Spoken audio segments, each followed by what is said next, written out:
Muy buenas tardes a todos y estamos pues un viernes más con la oportunidad que tenemos de parar y poder dedicar un tiempo para el Señor, aunque cada uno estemos en nuestra casa, aunque no podamos estar juntos, pero Dios sigue estando cerca nuestro y Dios sigue mereciendo que su pueblo, que su iglesia, que su esposa le alabe y le bendiga, que declaremos que Jesús es el Señor. Y creo, y un poco respecto a esto, pensaba que ahora que están tanto dando vueltas y hablando en los telediarios y en todos sitios acerca de las elecciones norteamericanas, uno acusa al otro de que han hecho pues fraude, el otro pues dice que él ha sido presidente, y todo esto, toda esta convulsión que hay, y a veces vemos pues como la gente pues sale a la calle a protestar, hace pues actos vandálicos y todo este tipo de cosas. Y como creyentes, aunque creo que tenemos que tener nuestra voz y tenemos pues que opinar acerca de la política y tenemos que intentar pues, aportar los valores cristianos a ello, no debemos olvidar igualmente quién es nuestro gobernador, porque aunque es verdad que en la tierra pues nos tenemos que ceñir a las leyes y a los gobiernos que hay, nunca debemos olvidar que nuestro Dios, que Jesús, Él es nuestro Rey, Él es el que gobierna sobre todo y por lo tanto podemos estar tranquilos y seguros, porque nada de lo que ocurra va a pasar por encima del plan que Dios tiene. Así que, como embajadores de nuestra patria real, de nuestra patria celestial, seamos pues personas que hablan de nuestro reino, y en esta tarde vamos a proclamar y vamos a exaltar y vamos a decir bien alto que Jesús es el Señor, que Jesús es nuestro Rey y que a Él es al único que le rendimos pleitesía. Así que os dejo con el grupo de alabanza y vamos juntos a alabar al Señor y luego a meditar en la palabra.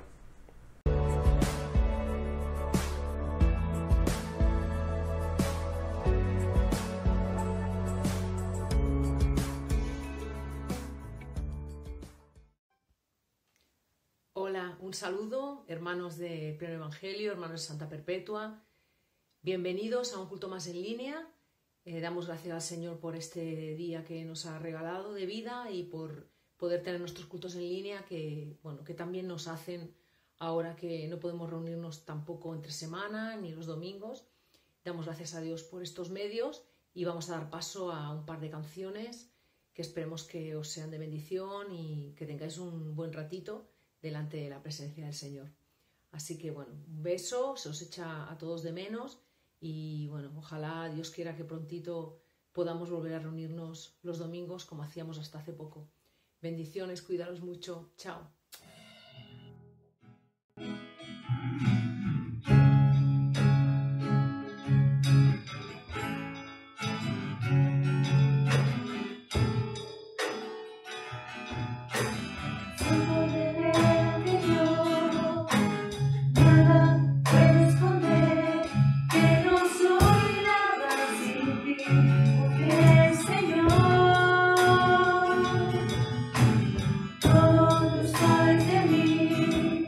Cuando me miras,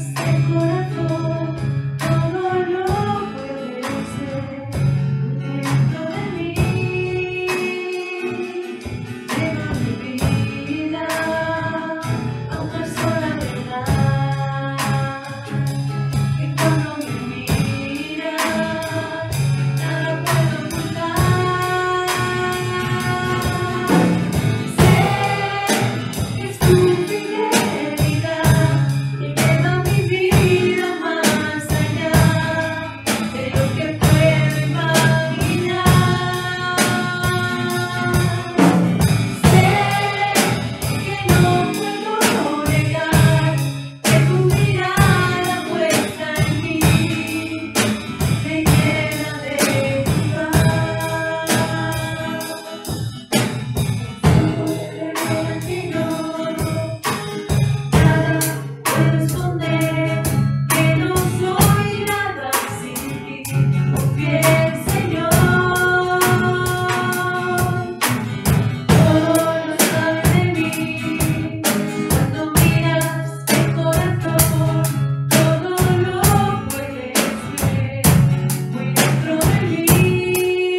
Amén. Seguimos adelante y, como hemos dicho al principio, vamos a pasar a meditar también en la Biblia, a tener un tiempo en el que podemos, pues, coger la Biblia, leerla y meditar sobre lo que ella dice. La idea siempre, pues, es no presentar mis ideas, no presentar lo que yo pienso, sino leer un texto, ver lo que el texto dice, cómo el texto tiene importancia para aquellos oyentes en su momento, en aquel tiempo, en aquella cultura, y como eso hoy se puede también aplicar a nuestros corazones. Y sin ninguna duda, la manera más importante y mejor de hacerla es, pues, presentándonos en oración para que el Espíritu Santo, pues, haga que las palabras que fueron escritas hace tantos años sigan siendo relevantes hoy y puedan seguir impactando nuestra vida, puedan seguir impactando nuestro corazón, confrontándonos con nuestro pecado y acercándonos cada día más a Jesús. Así que vamos a orar. Señor Jesús, te queremos dar muchas gracias porque una vez más podemos acercarnos a la Biblia, porque una vez más podemos detenernos, Señor, podemos pararnos, podemos leer un fragmento de aquello que tú revelaste y aplicarlo a nuestra vida para que nos haga parecernos más a ti, para que nos ayude en nuestro camino de santificación, para que nos haga amarte y desearte más, Señor, y desear más tu regreso, y eso es lo que queremos, Señor, que tú vuelvas pronto. Pero mientras tanto, y en esta tarde en concreto, te rogamos que el Espíritu Santo hable a nuestra vida, que hable a nuestros corazones, revelándonos lo que Él mismo inspiró para que sea un impacto en nuestra vida, para que nos cambie, para que nos haga más parecidos a ti, y para que sobre todas las cosas tú recibas toda la gloria, Jesús, tú recibas toda la honra, y todas las cosas, Señor, sabemos que están bajo tu dominio y bajo tu control, y por eso este tiempo también lo presentamos para que sea un tiempo de alabanza a ti, Señor, pero también un tiempo en el que podamos escuchar tu voz. Amén. Amén. Imagínate por un momento que nos vamos un año y unos meses atrás, nos vamos a 2019, el 2020 ha sido muy extraño, y que en el año 2019 tú estabas de vacaciones y de repente llega un día extremadamente caluroso, 45 grados centígrados a la sombra, hace mucha calor, tienes el aire acondicionado a tope en tu casa, no es capaz de refrigerar la habitación, el comedor, allí donde estás empapado de sudor y solamente quieres refrescarte. Así que decides coger a toda tu familia e iros todos a la playa a pasar el día y a poder tener, pues, un tiempo en el que poder, pues, huir un poco del calor, pegándote un baño y todas estas cosas. Así que hacer los bocadillos de chorizo, preparar las toallas, coges al niño, a la niña, coges el cubo, pues, para que ellos jueguen en la playa, en la pelota de fútbol, coges todo lo que necesitas, unos libros para leer, una revista para poder pasar el rato, así que vas cargadísimo, cargas el coche, tú con tu mujer o con tu marido, y por fin llegáis a la playa. Ahora llega, pues, la otra parte del ritual. Hay que llegar allí, hay que dejar todas las cosas, clavar la sombrilla, dejar todos los bártulos, la nevera, las mochilas, hay que poner las toallas, hay que ponerse crema para no quemarse, y ya estás totalmente preparado. Por fin llega el momento de meterte en el agua. Y justo cuando vas hacia la orilla, te encuentras toda la orilla vallada, toda la orilla con la típica cinta esta blanca y roja que prohíbe el paso, y un cartel bien grande: prohibido bañarse, tiburones. Vaya, de repente, el día que tú te habías imaginado, el día que iba a ser tan bueno porque ibas a poder refrescarte, se va al garete. Y así que cuando ves este cartel, en realidad solo tienes dos opciones.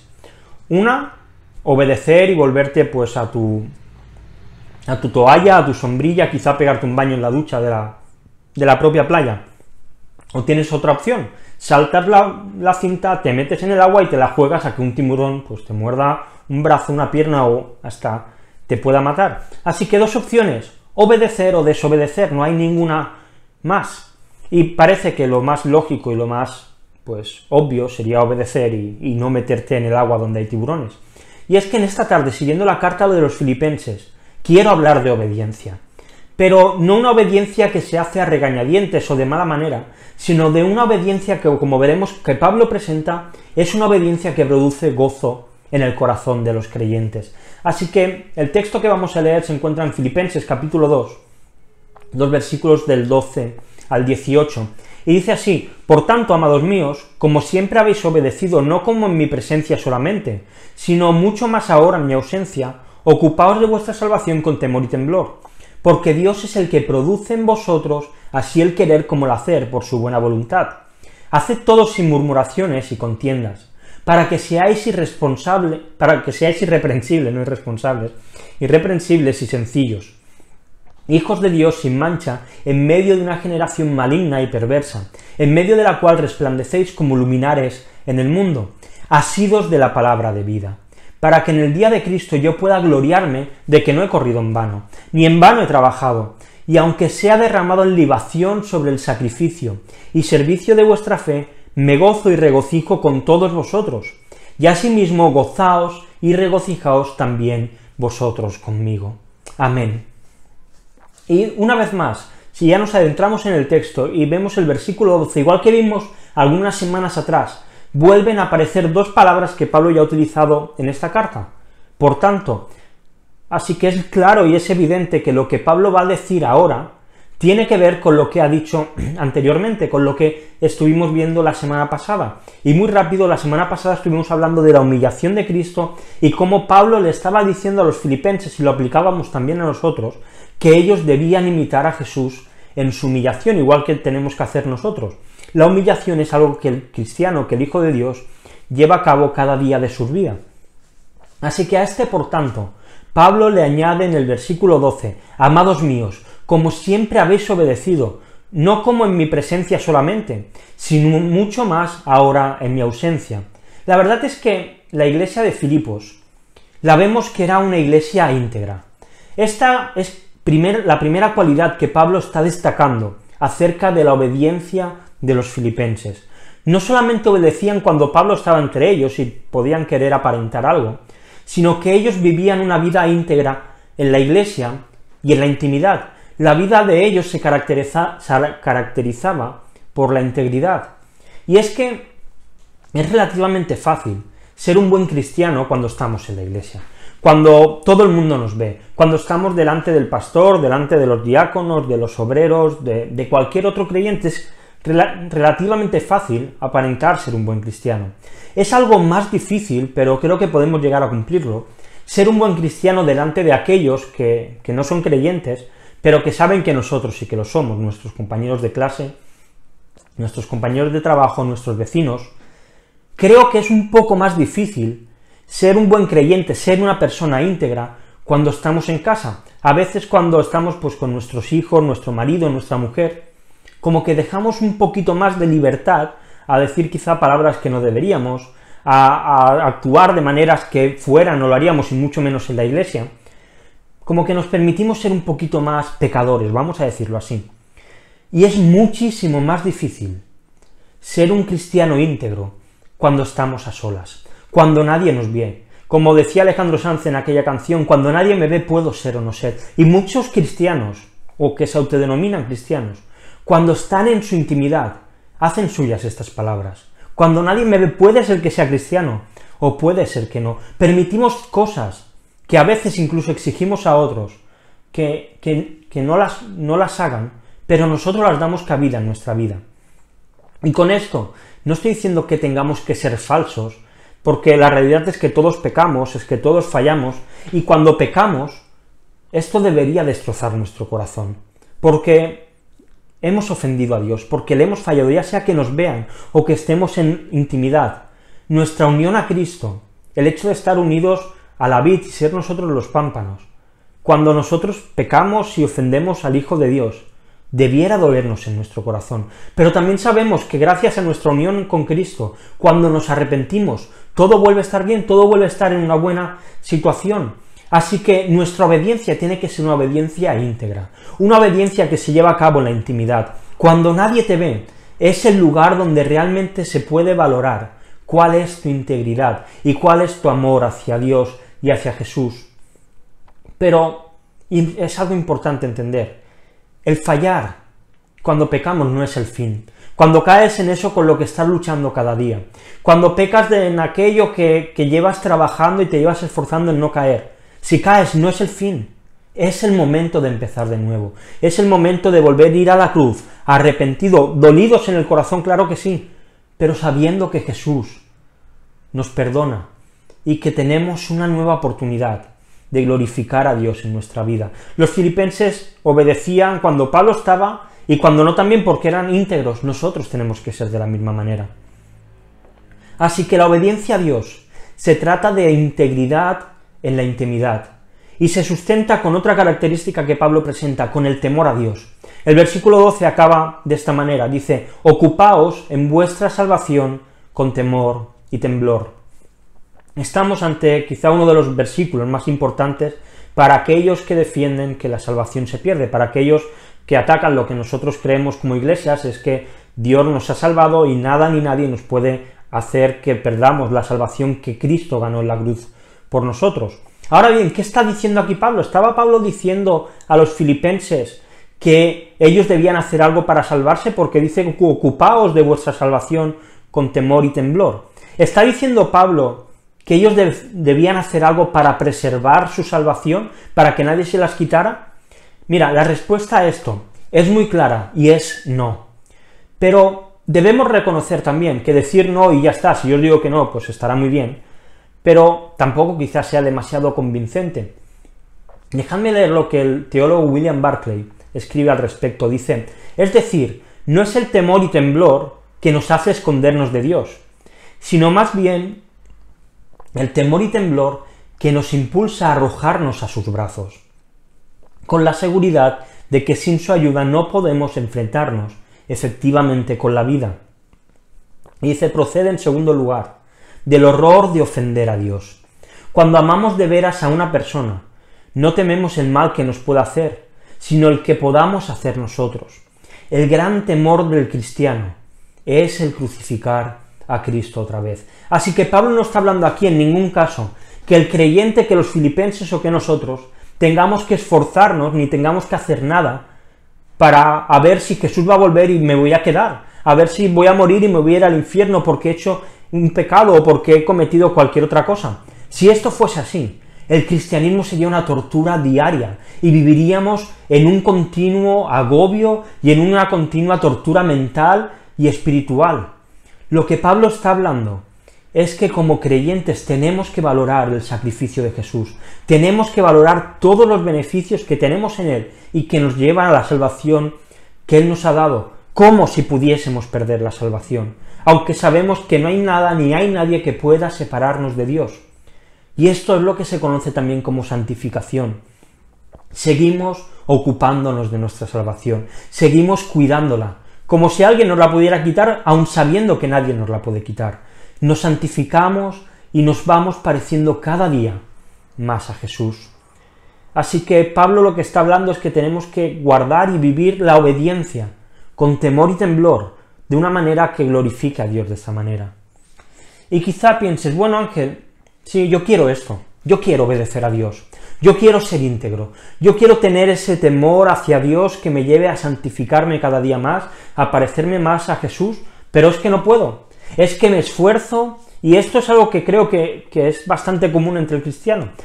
Intentamos vivir vidas rectas, intentamos luchar contra el pecado y nos encontramos que caemos y que fallamos.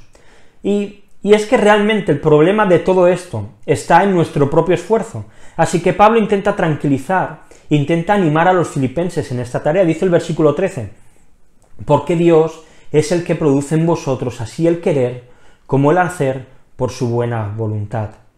Pablo era un pecador como nosotros. A veces cuando leemos los personajes de la Biblia, los idealizamos tanto que puede parecernos que ellos no eran pecadores como nosotros, pero ellos tenían las mismas tentaciones, las mismas luchas con nosotros. Y Pablo sabía lo difícil que era trabajar en su santificación. Pablo sabía lo difícil que era luchar contra el pecado.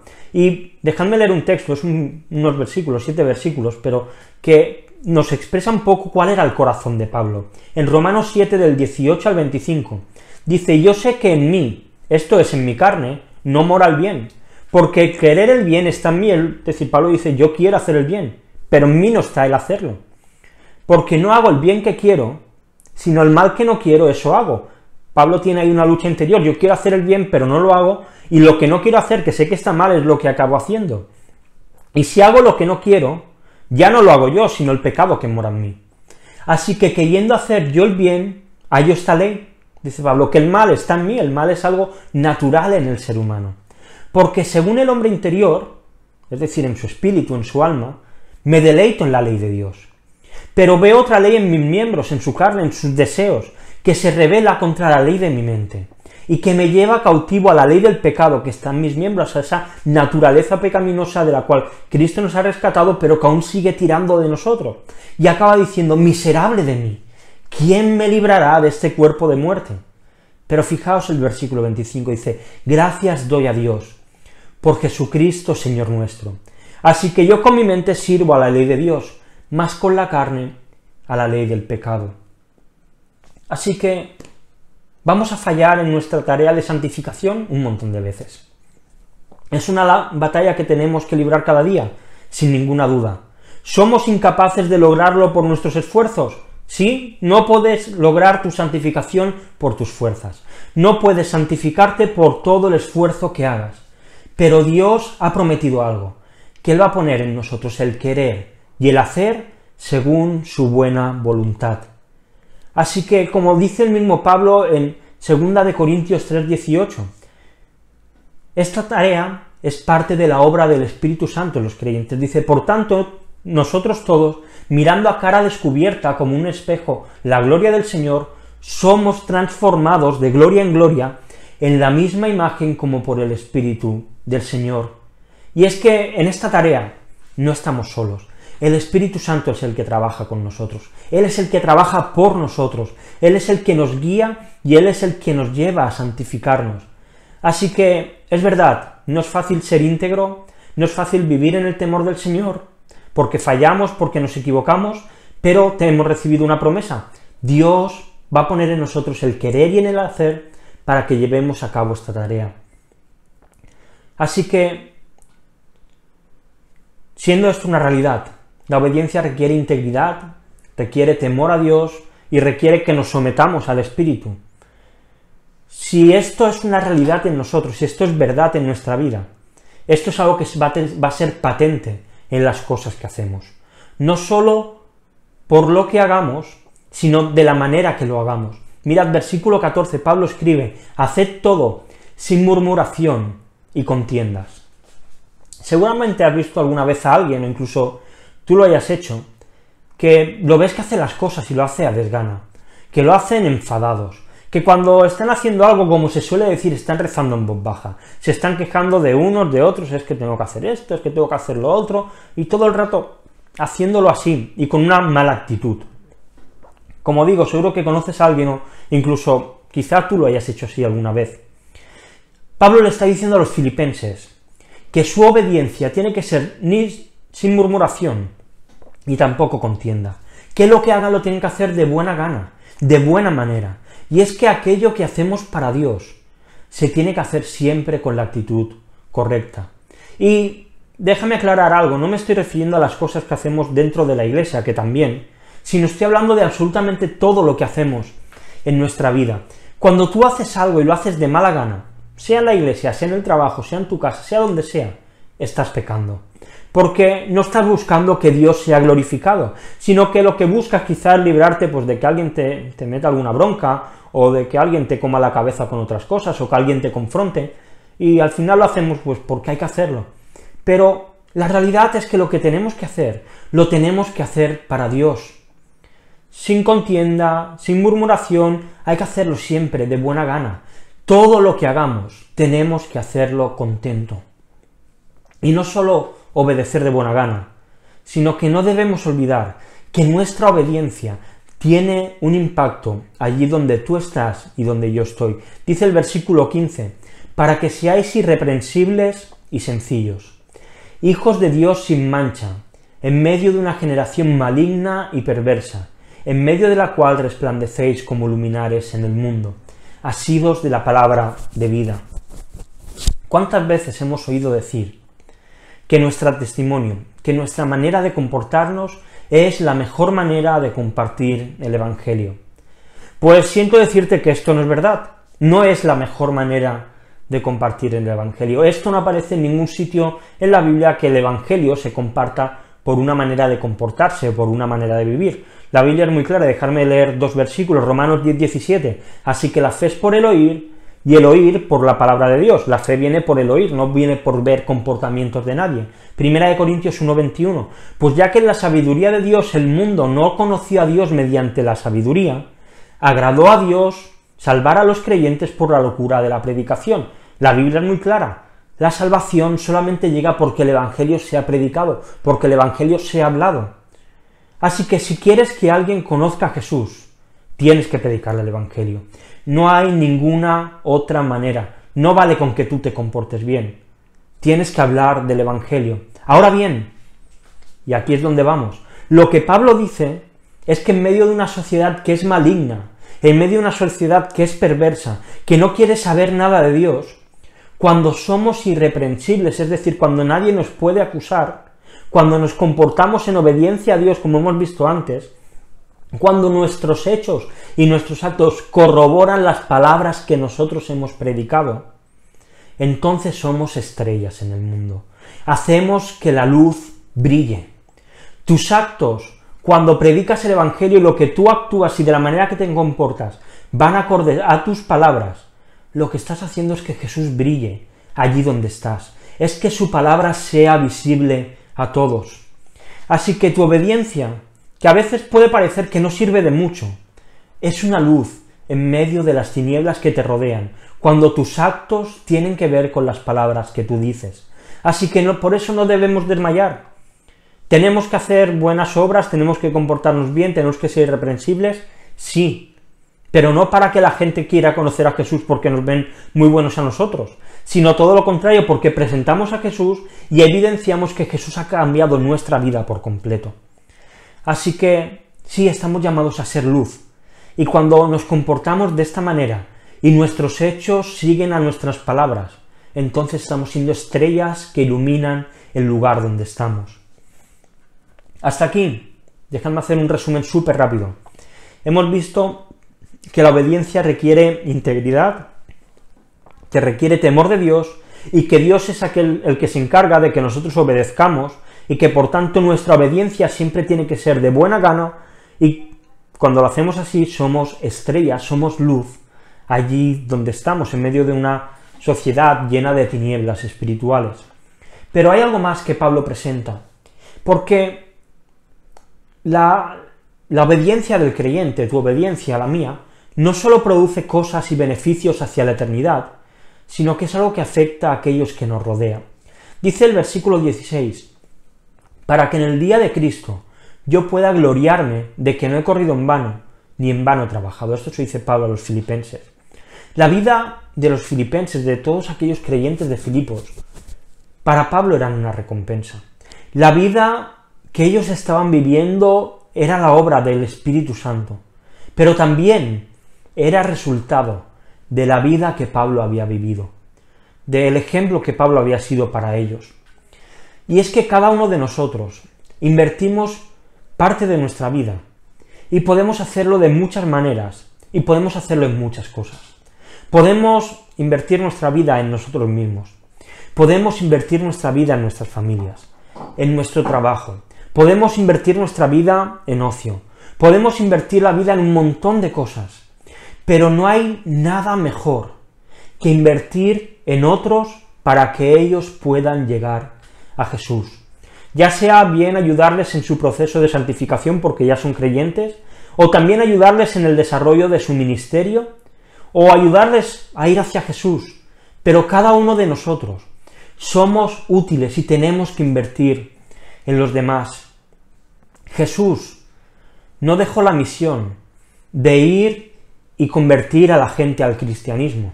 A veces tenemos esa idea, no, Jesús nos ha mandado a predicar y que la gente se convierta. No, Jesús no nos dijo eso.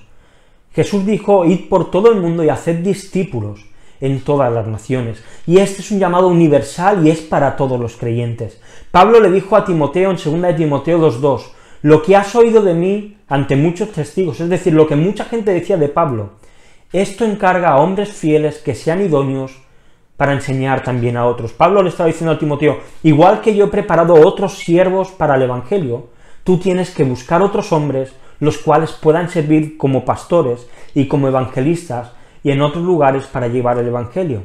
Así que sí, es verdad, el liderazgo de la Iglesia se tiene que preparar y tiene que dedicar tiempo y tiene que invertir tiempo en dejar un legado. Cuando un pastor falta, Lo natural es que alguien de la propia iglesia salga y se coloque como pastor, se coloque como anciano. Así que claramente el liderazgo tiene que invertir tiempo en hombres que luego puedan suceder y puedan ocupar ese lugar cuando el pastor falte. A las ancianas, en Tito, Pablo les da la tarea de enseñar a las mujeres más jóvenes. Y creo que tenemos que responder algunas preguntas. ¿En qué estamos invirtiendo nuestra vida? Cuando lleguemos ante Jesús, ¿podremos decirle que no hemos trabajado en vano? Porque si tú inviertes tu vida en ti mismo, al final eso es trabajo en vano. Si tú lo inviertes en tu familia, si lo inviertes de una manera espiritual, es un buen trabajo. Pero si lo inviertes solamente en que ellos tengan muchas cosas, que tengan mucha ropa tus hijos, que puedan tener los mejores móviles y todo lo mejor, pero no inviertes en lo espiritual, estás trabajando en vano. Cuando llegues ante Jesús, ¿podrás decir que no has trabajado en vano? Si no estás invirtiendo tiempo, esfuerzo y dinero en nadie, es el momento en que empieces a hacerlo. Si eres un cristiano que lleva muchos años en la fe, eres un cristiano que te reconoces como un cristiano maduro, que está trabajando en su santificación, habla con el pastor, habla con los ancianos y pide poder discipular a otros y ayudarles en el trabajo que tú ya has estado viviendo y que aún necesitas seguir creciendo, pero sé útil para otros, invierte en otros. Si eres alguien que lleva poquito tiempo como creyente, que acaba de empezar a dar sus primeros pasos en la fe, lo mismo, pide que tener a alguien que te discipule, que te ayude a crecer en santidad, a madurar espiritualmente y que más adelante tú también puedas ayudar a otros en este trabajo. Porque la realidad es que vemos que Pablo hizo esto, que Pablo encargó que esto lo hicieran otros, y tú y yo estamos llamados a discipularnos unos a otros. Y tenemos que hacerlo. La iglesia necesita esto. La iglesia no es un sitio donde algunos se reúnen una vez a la semana o 3 veces a la semana, se ven un ratito y ahí se acaba todo. La iglesia va de discípulos, y unos a otros tenemos que discipularnos, tenemos que ayudarnos a crecer para parecernos a nuestro Maestro, a Jesús, para que el día en que Jesús vuelva, en el que estemos delante de Él, podamos decir que nuestro trabajo no ha sido en vano, que hemos invertido correctamente en el reino de Dios y su justicia. Y ver de esta manera a los filipenses, ver que ellos están obedeciendo. Cuando Pablo ve su futuro, cuando ve cómo ellos están creciendo en obediencia, cómo están creciendo en humildad, cómo están creciendo en santificación, él se da cuenta que da igual lo que pase, ha valido la pena.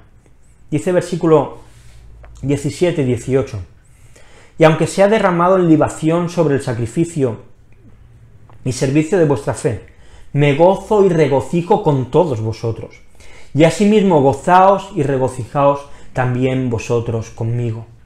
Pablo mira a los filipenses, se los imagina allí en la cárcel, y ve cómo su fe se ha fortalecido aunque él no estuviese con ellos, como ellos están cogiendo fuerzas, como siguen predicando el Evangelio, ve cómo ellos se están comprometiendo los unos con los otros entre ellos mismos, que es verdad que queda trabajo por hacer, que hay cosas por pulir como veremos en el capítulo 4, pero él ve todo esto, y aunque ve posible que le acaben matando, aunque él tiene la convicción de que va a salir de la cárcel, él dice, ha valido la pena. Y esto produce gozo en el corazón de Pablo. Pablo sí siente que él está unido a los creyentes de Filipos, y siente un gozo indescriptible. Este gozo no es un gozo diferente al que Pablo sintió el día que conoció a Jesús, sino es un gozo que se magnifica, que se hace más grande. Al ver la obra de salvación, crece porque él puede ser partícipe de la salvación de otros, de la santificación de otros. Y es que cuando vemos el gozo del que habla Pablo, a veces tenemos la idea de gozo, de algo que yo vivo y que experimento, pues quizá en mi intimidad, o quizá pues en mi vida, o lo comparto con algunos. Pero vemos que el gozo es algo que se vive en la comunidad de la iglesia local. El gozo es algo que se vive los unos con los otros. El gozo de la salvación es algo que se produce en una persona, pero que se expande hacia los demás, y los demás se gozan con esa persona. Y la realidad es que se nos vienen tiempos difíciles. Tiempos en los que se empieza a escuchar cada vez más de personas que han perdido sus trabajos, de personas que no cobran el paro, el SEPE está saturado y no son capaces de afrontar y de llegar a todo el mundo que lo necesita. Las colas para pedir alimentos cada vez crecen más. El COVID vemos que no solamente trae una emergencia sanitaria, sino que también la trae económica. Hay muchos negocios que están cerrando, restaurantes que tienen que cerrar porque no pueden abrir y porque no pueden afrontar los gastos que tienen que cubrir. Y de alguna o de otra manera, ya sea directamente o por amigos, por familiares, vamos a tener gente cerca nuestro que va a sufrir. En la iglesia va a haber gente que va a sufrir. Y en medio de todas estas circunstancias, es necesario que sepamos vivir y que sepamos disfrutar del gozo de la salvación que Dios nos otorga. Es por esto que Pablo dirá en Filipenses 4:13, todo lo puedo en Cristo que me fortalece. Y Pablo precisamente lo dice esto, porque habla de cuando él ha podido vivir con mucha cosa en abundancia y en escasez. Habla de cuando ha vivido que las cosas le han ido bien y le han ido mal. En todos esos momentos, Cristo ha sido su fortaleza. Así que necesitamos encontrar gozo tanto en Cristo como en el fruto del trabajo de los unos por los otros. Tú y yo tenemos que hacer que nuestro gozo crezca al relacionarnos, al discipularnos. Necesitamos encontrar gozo, porque como dice Pablo, y hemos leído, me gozo y me regocijo con todos vosotros, y asimismo gozaos y regocijaos también vosotros conmigo. El gozo no es algo individual, el gozo es algo que se vive en comunión, que se vive en comunidad, y hoy en día no tenemos excusa para no relacionarnos. Hace 60 años la había. Esta situación hace 60 años habría sido muchísimo peor, porque además no podrías tener relaciones con tus familiares. Pero ahora coges el móvil, haces una videollamada por WhatsApp, por Zoom o por lo que quieras, así que no tenemos excusa para no compartir el gozo, para no discipularnos unos a otros. Y acabo ya. A todos nos cuesta obedecer, pero aquellos que hemos nacido de nuevo, aquellos que somos creyentes, que hemos reconocido a Jesús como nuestro Señor, que hemos pedido perdón por todos nuestros pecados, que por el sacrificio de la cruz que Jesús hizo allí, ahora estamos unidos a Él, y por lo tanto somos sus imitadores, y nos automillamos como Él hizo. Debemos obedecer, y esto tiene que producir gozo en nosotros.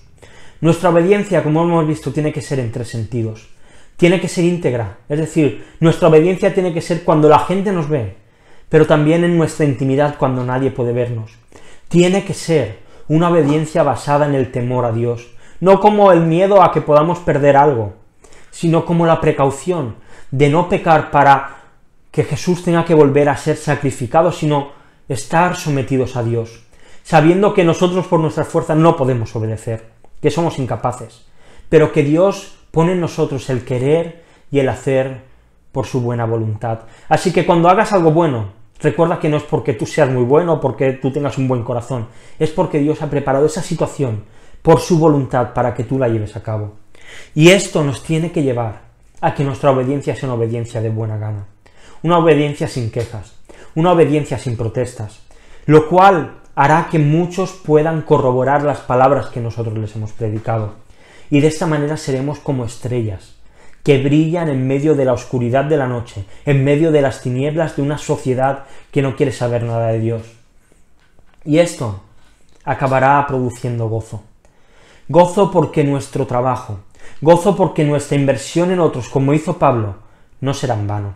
Será una inversión que tendrá frutos en aquellos que están cerca nuestro, en aquellos a los que invirtamos tiempo, esfuerzo y dedicación. Y lo vuelvo a repetir, si eres una persona madura espiritualmente, busca a alguien a quien discipular, busca a alguien a quien ayudarle a crecer, a alguien también a quien tú le rindas cuentas y a alguien a quien te rinda cuentas a ti. Y si eres alguien joven que acaba de empezar a vivir la vida cristiana, busca que alguien te discipule, busca a alguien a quien le puedas contar tus cargas, con quien puedas hablar de tus pecados, de tus problemas, porque todos necesitamos rendir cuentas. Y sobre todo, vive gozando de la salvación que Cristo consiguió en la cruz. Y no lo hagas tú solo. No te goces tú solo en tu casa. El gozo es algo que se vive en comunidad. Así que tengamos iglesias que están unidas y que están unidas en el gozo del Señor.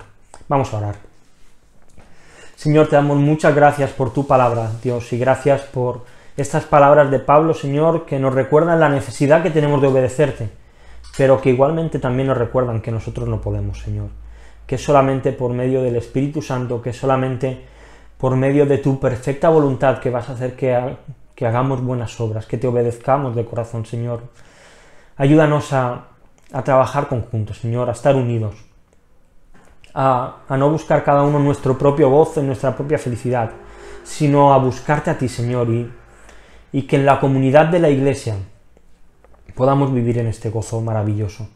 Te queremos glorificar, Señor, y gracias por Pablo, Señor, por esta carta que escribió a aquellos hermanos hace tanto tiempo, porque siguen siendo palabras útiles para nosotros hoy. Y te queremos glorificar y bendecir, Señor, y exaltar tu nombre por encima de todo nombre, porque tú eres nuestro Señor, tú eres nuestro Salvador, Señor, y si hay alguien que escucha que no te conozca, transforma tu corazón como hiciste con nosotros. Amén. Amén.